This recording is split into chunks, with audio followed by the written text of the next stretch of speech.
What to do if your plywood does not match up perfectly with the rafter, just like in this case right here.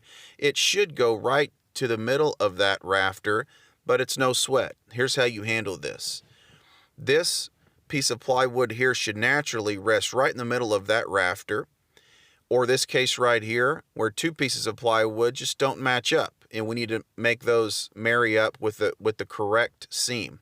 You first need to mark a line. Then you need to adjust the depth of the blade to perfectly match the depth of your plywood or the width of your plywood or whatever you're cutting. I'll show you how to do all that. And this is so you don't cut the framing underneath.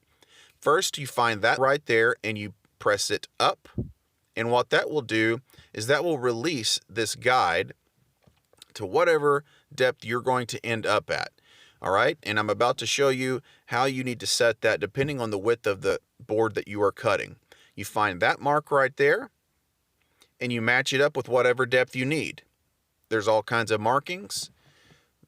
For instance, the 2X is just a nice reminder of the exact depth of a 2x4 if you want to cut the exact depth of a 2x4.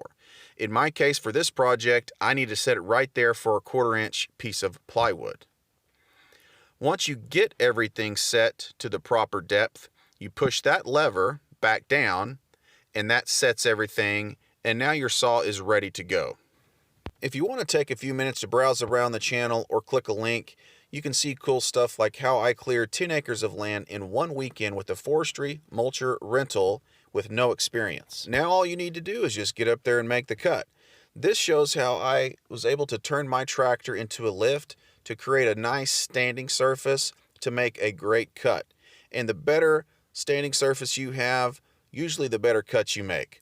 But really this entire process is very simple as long as you learn how to adjust the blade and just make a cut like you've done 1,000 times.